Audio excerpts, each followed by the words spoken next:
হামজার এমন হাসি দেখার জন্যই নিশ্চয়ই সবাই স্টেডিয়ামে আসার জন্য প্রস্তুত। তবে স্টেডিয়ামও প্রস্তুত দর্শকদের বরণ করে নিতে।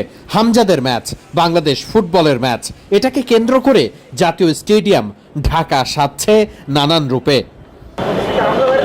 জাতীয় স্টেডিয়াম ঢাকা, সেখানে বাংলাদেশ বনাম হংকং চায়নার ম্যাচ। হামজাকে দেখতে নিশ্চয়ই দর্শকদের ঢল জমবে। সেই দর্শকদের বরণ করে নিতে ঠিকঠাক বিনোদন দিতে কতটুকু ব্যবস্থা রাখা হচ্ছে সেটা নিয়েই এই প্রতিবেদন। অনেক আগেই বসানো হয়েছে ডিজিটাল বিজ্ঞাপন ব্যানারবোর্ড, যেখানে আলোক ঝলমল হয়ে উঠবে নানান রঙের, নানান বাহারি সব বিজ্ঞাপন, যেগুলো দর্শক সারিতে বসে দেখতেও অন্যরকম লাগে। বাইতুল মোকাররমের পাশেই এই স্টেডিয়ামের অনেক ইতিহাস, অনেক ইতিকথা। সেই মাঠেই হামজারা মাঠে নামবে।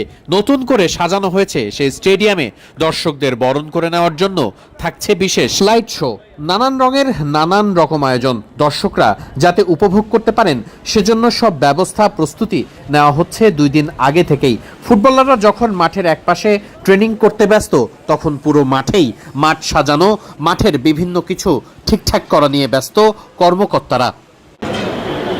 নতুন করে ফুটবলে প্রাণের সঞ্চার হয়েছে। সেই প্রাণ থেকে নতুন কিছু যাতে হয়, দর্শকরা যাতে মাঠে ধরে রাখার ব্যাপারটা ঠিকঠাক মতো থাকে, তাই চেষ্টার কোনো কমতি থাকছে না। দারুণ সুন্দর এই মাঠে ফুটবলাররা অনুশীলন করে ম্যাচ খেলেও যেমন স্বস্তি পান, ঠিক একই রকমভাবে দর্শকদের জন্য যেন অনেক আয়োজন থাকে, সে ব্যাপারেও চেষ্টা থাকছে।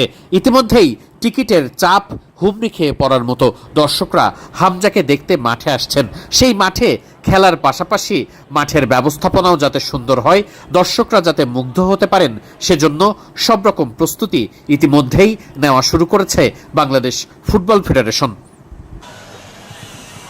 ইন্টারন্যাশনাল ব্রেক, সেখানে শুধুই আর্জেন্টিনা ব্রাজিলের ম্যাচের দিকে এখন আর তাকিয়ে থাকে না বাংলাদেশের ফুটবল ভক্তরা, বরং নিজেদের দেশের খেলা নিজেদের দেশের মাটিতে দেখার জন্য মুখিয়ে থাকেন সবাই। টিকিট নিয়ে হুড়মুড়িয়ে পড়েন, এ যেন এক অন্যরকম আবহ।